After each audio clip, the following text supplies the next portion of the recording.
Halo Mupiners, dimanapun kalian berada, semoga dalam keadaan sehat dan baik ya.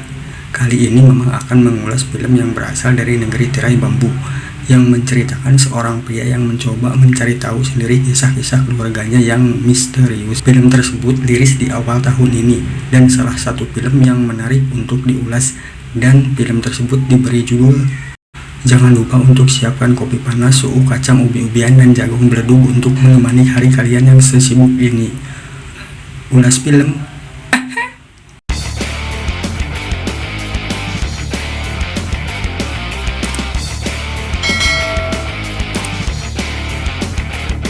Diawali diperlihatkan aktor utamanya sedang bermimpi buruk yang terjatuh dari tempat tidur namanya Tang San. Ini dia orangnya. Lantas dia pergi ke dapur untuk menyiapkan makanan untuk ayahnya, dan kedapatan ayahnya yang tertidur karena mabuk. Lantas Tang San pun memindahkan ayahnya ke tempat tidur. Sebagai anak yang baik, polos, jujur, dan suka membantu, yang mengerjakan apapun yang harus dia kerjakan sendirian.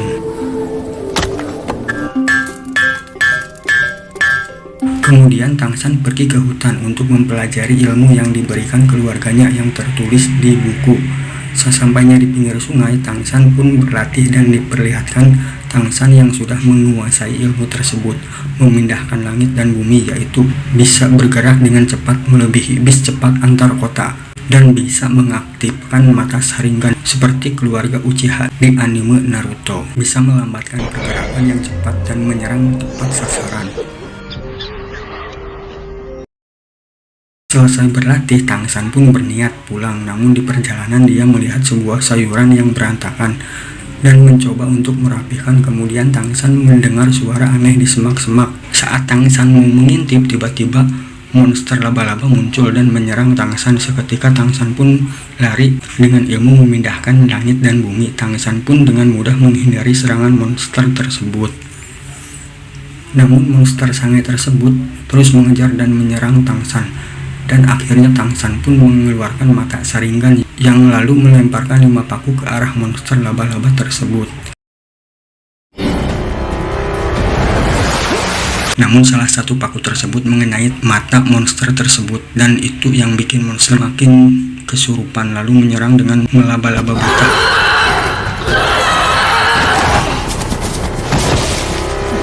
Tang San yang terpojok siap dicucuk monster tersebut, namun tak bisa mengenai Tang San. Ternyata salah satu kaki monster tersebut ada yang menahannya lalu menendang monster tersebut. Dari situ monster itu pun tak terima, berniat mau menyerang orang tersebut.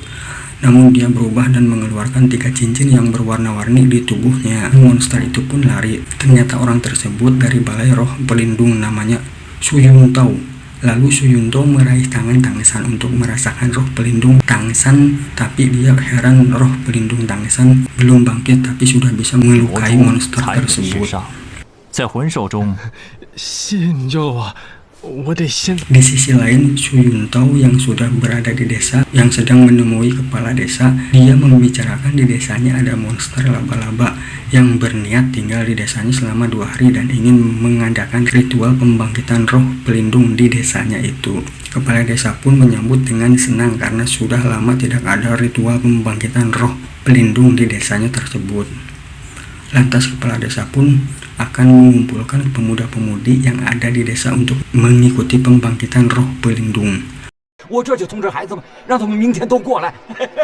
Tang San yang sedang membelah kayu pun dibujuk untuk hadir ke pembangkitan roh pelindung tersebut, dan Tang San pun berniat ingin pergi ke sana. Siapa tahu dengan pembangkitan roh miliknya dia bisa memecahkan mimpi-mimpi aneh yang selama ini ia mimpikan, dan bisa tahu keberadaan ibunya yang selama ini dia gak tahu di mana keberadaannya, karena ayahnya sendiri pun tak pernah menceritakan atau memberitahu apa yang terjadi dengan ibunya. Hanya memberitahu kalau Tang San sudah kuat dan jago, baru dia akan memberitahukan kebenaran apa yang terjadi sama ibunya tersebut. Namun keinginan Tang San tersebut ditolak sama ayahnya, jangan pergi ke pembangkitan roh pelindung. Lalu Tang San menceritakan apa yang ia alami di hutan yang diserang monster lalu diselamatkan pria yang bermaga Su. Dia berasal dari balai roh pelindung dan dia memberikan buku yang menjelaskan tentang dunia Douluo, yang intinya Dari buku tersebut semua orang mempunyai roh pelindung. Namun ayahnya malah meminta anggur karena anggur miliknya sudah habis.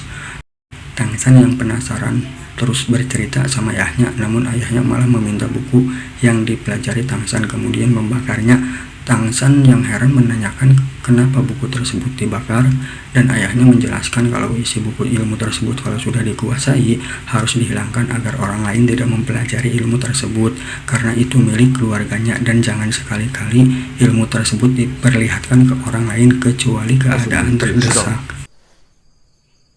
既然武魂殿的人出现在圣魂村， Tangsan yang penasaran dia pergi untuk melihat pembangkitan roh yang berada di desa. Meski dilarang ayahnya untuk pergi, dia melihat seorang pemuda yang disuruh mengeluarkan roh pelindung dari tangan kanannya, mengeluarkan senjata berbentuk sabit. Lalu Su Yuntao menyuruh pemuda tersebut untuk memegang batu yang ia keluarkan. Ternyata pemuda tersebut tak bisa menjadi emas roh karena batu tersebut tak bersinar terang. Tangsan yang melihat itu pun tak penasaran lagi dan ingin pergi dari situ. Tapi Tangsan dihentikan Su Yuntao yang memanggil dia dan menyuruh untuk mencoba pembangkitan roh miliknya. Tangsan yang penasaran roh pelindung apa yang keluarga dia turunkan kepadanya. Lalu Tangsan masuk ke simbol yang dibuat Su Yuntao untuk pembangkitan roh pelindung dan simbol itu pun bersinar.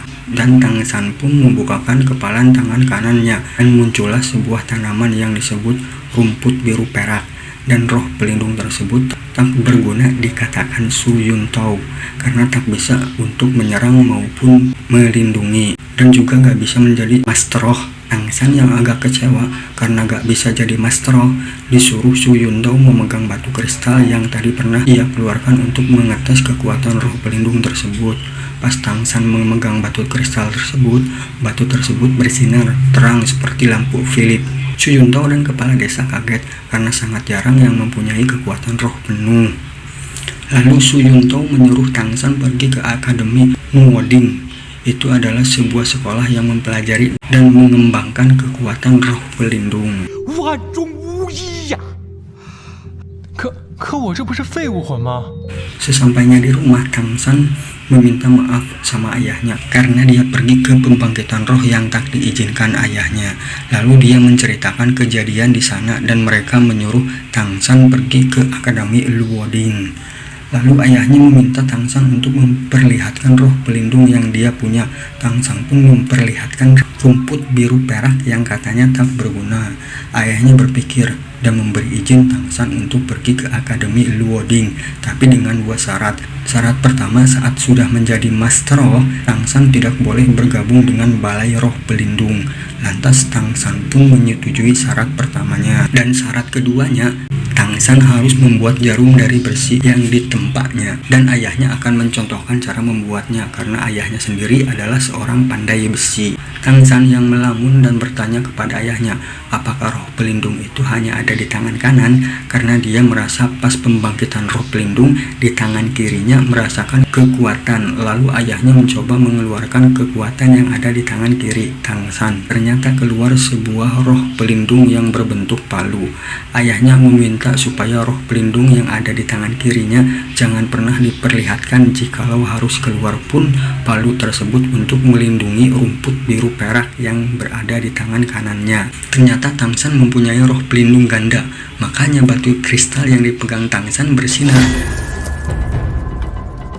Tangsan pun diajarkan caranya menempa besi untuk membuat jarum sampai harus mengeluarkan mata sharingannya untuk melihat pukulan yang sangat cepat yang dilakukan oleh ayahnya. Waktunya Tangsan untuk menjalankan syarat keduanya, membuat jarum dari besi yang ditempa sampai berhari-hari, waktu ke waktu, musim ke musim, sampai tangan Tangsan terluka dan kelelahan dan tak sadar tangannya yang terluka sudah dibalut kain oleh ayahnya, menandakan ayahnya mensupport tekad Tangsan.